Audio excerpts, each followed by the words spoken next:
آج دعوت کے حوالے سے ایک گزارش آپ کی خدمت میں پیش کرنی ہے۔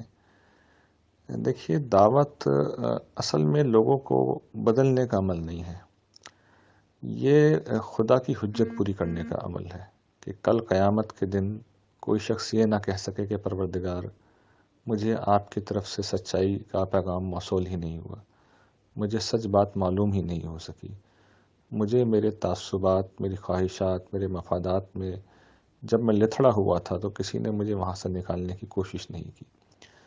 تو یہ سوچ کر ہمیں دعوت کا کام کرنا چاہیے، اس کے نتیجے میں ہمیں کبھی مایوسی نہیں ہوگی۔ دیکھیے، لوگوں کو بدلنا یہ اللہ کا کام ہے، وہ اپنے قانون کے مطابق بدلتے ہیں، ہمارا کام پہنچانا ہے۔ تو دعوت میں اس بنیادی چیز کو یاد رکھنا چاہیے۔ دوسری چیز یہ کہ دیکھیے، جب بھی آپ دعوت دیں گے تو کچھ لوگ بہت سلیم الفطرت ہوں گے، آپ کی بات سنیں گے، کچھ لوگ ہوں گے جو تعصب اور اندھے پن کا شکار ہوں گے، وہ بہت منفی رد عمل ظاہر کریں گے، اور کچھ لوگ بالکل انٹرن رہیں گے، کوئی ان پہ اثر نہیں ہوگا۔ تو اصل میں اللہ تعالیٰ پہلے قسم کے لوگوں کے لیے ہی دعوت کا اہتمام کرتے ہیں کہ ان تک سچائی پہنچے اور وہ جنت کے اعلیٰ درجات حاصل کر سکیں۔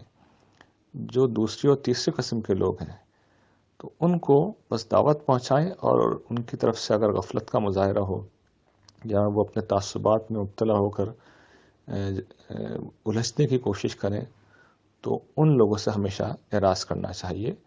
ان سے آپ بحث کریں گے، مباحثہ کریں گے تو وہ اور جو ہے جہالت کا مظاہرہ کریں گے۔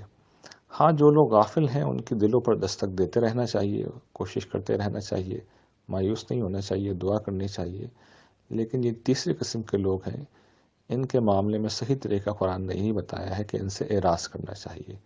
تو دعوت کے حوالے سے یہ بنیادی باتیں اگر یاد رکھیں گے تو اپنی صلاحیتوں اور توانائیوں کا آپ بہترین حصہ جو ہے وہ صحیح لوگوں تک دعوت پہنچانے میں خرچ کریں گے۔ اللہ تعالیٰ آپ لوگوں پر اپنا خصوصی فضل و کرم فرمائے اور اپنی رحمت سے آپ کو شاد و آباد رکھے۔ السلام علیکم۔